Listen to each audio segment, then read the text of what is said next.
राष्ट्रवादी काँग्रेसचे नेते अजित पवार यांचं आज सकाळी विमान अपघातात निधन झालं। याबद्दलच्याच काही बातम्यांचा घेऊयात वेगवान आढावा। उपमुख्यमंत्री अजित पवार बारामतीच्या दौऱ्यावर असताना त्यांच्या विमानाला अपघात झाला। लँडिंग करताना विमान अचानक कोसळलं, त्याला आग लागली। यात अजित पवार यांचा मृत्यू झाला। अपघात इतका भीषण होता की विमान पूर्णतः जळून खाक झालं।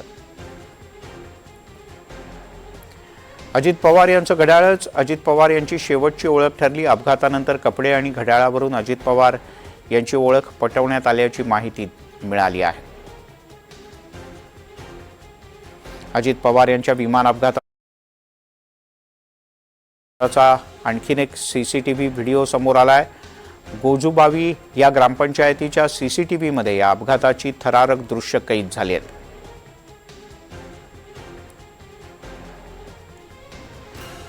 अजित पवार यांच्या विमान अपघात स्थळाची ड्रोनच्या माध्यमातून काही दृश्य हाती आली आहेत। विमान अपघाताच्या स्थळी फॉरेन्सिक टीमकडून पाहणी करण्यात आली। दरम्यान यावेळेला मोठ्या प्रमाणात ग्रामस्थ आणि कार्यकर्त्यांनी गर्दी केली होती।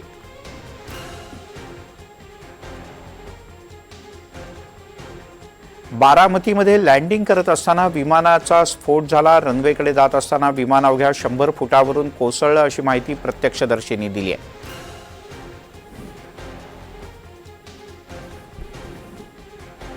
अजित पवार यांच्या निधनानं पवार कुटुंबावर दुःखाचा डोंगर कोसळला।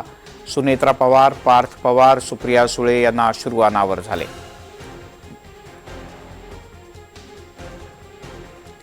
अजित पवार यांच्या शेवटच्या अंत्यदर्शनासाठी कार्यकर्त्यांचा जनसागर विद्याप्रतिष्ठानच्या मैदानात उसळला। यावेळेला कार्यकर्ते मोठ्या प्रमाणात भावुक झाले होते। अजितदादा अमर रहे अशा घोषणा कार्यकर्ते उत्स्फूर्तपणे देत होते।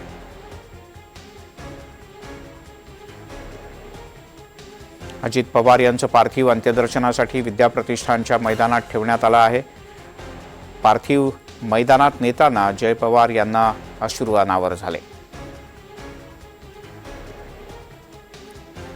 अजित पवार यांच्या पार्थिवाला पोलिसांकडून शासकीय सलामी देण्यात आली। यावेळेला पवार कुटुंबियांसह कार्यकर्त्यांच्या भावनांचा बांध फुटला।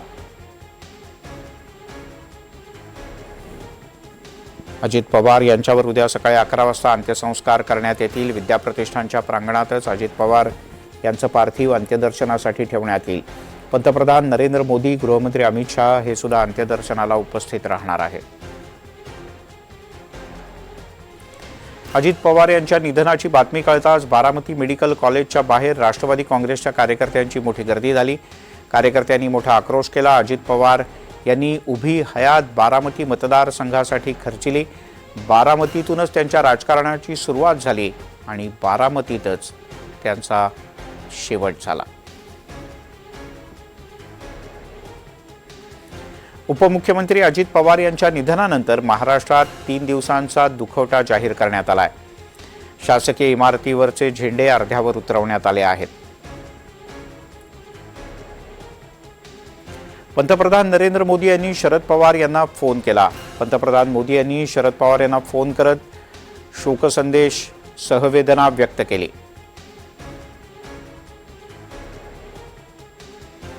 हा निव्वळ अपघात होता, यात राजकारण आणू नका। अजित पवार यांच्या अपघाती मृत्यूनंतर शरद पवार यांनी प्रतिक्रिया दिली।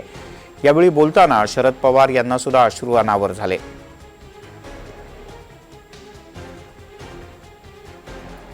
मुख्यमंत्री देवेंद्र फडणवीस आणि उपमुख्यमंत्री एकनाथ शिंदे यांनी सुनेत्रा पवार यांची भेट घेतली। शिंदे फडणवीस यांनी सुनेत्रा पवार यांचं सांत्वन केलं।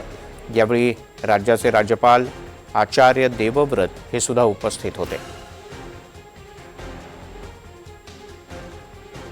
अजित पवार यांच्या अपघाती निधनाची माहिती मिळताच हसन मुश्रीफ यांची नात भावुक झाल्याचं पाहायला मिळालं।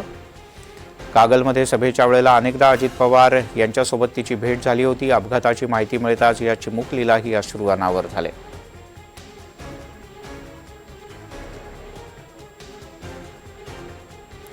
अजित पवार यांच्या विमानात तांत्रिक बिघाड झाला होता। पायलटला बिघाड लक्षात येताच त्यानं तात्काळ हवाई वाहतूक नियंत्रण कक्षाला कळवलं होतं अशी माहिती सूत्रांनी दिली।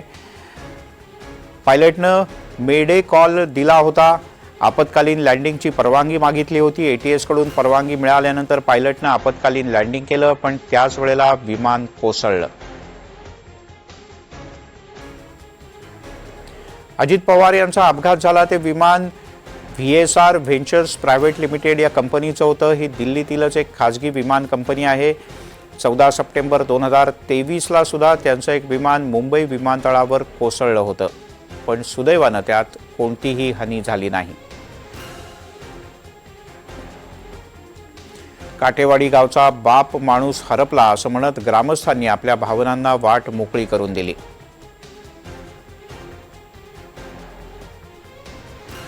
राज्याचे उपमुख्यमंत्री अजित पवार यांचं दुर्दैवी निधन झाल्यानंतर आंबेगाव तालुक्यातील सर्व दुकानं बंद ठेवण्यात आली, सर्व व्यवहार बंद ठेवण्यात आले होते। तर सुरू असलेल्या जिल्हा परिषद आणि पंचायत समितीच्या निवडणुकीचा सुद्धा सर्वच राजकीय पक्षांनी प्रचार पूर्णपणे बंद ठेवला।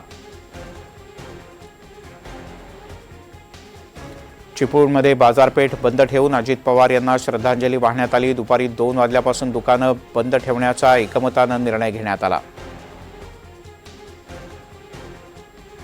उपमुख्यमंत्री अजित पवार यांना श्रद्धांजली वाहण्यासाठी संपूर्ण पिंपरी चिंचवड शहरात कडकडीत बंद पाळण्यात आला। त्याचबरोबर शाळा महाविद्यालयांना देखील सुट्टी जाहीर करण्यात आली होती।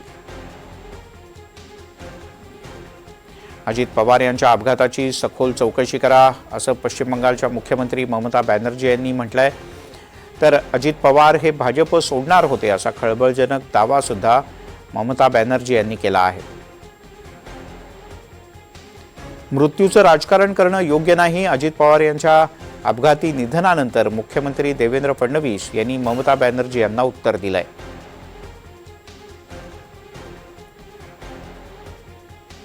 राज्याचा उपमुख्यमंत्री गेला, ही राजकारण करण्याची वेळ नाही असं म्हणत उपमुख्यमंत्री आणि शिवसेनेचे प्रमुख एकनाथ शिंदे यांनी ममता बॅनर्जी यांच्यावर टीका केली।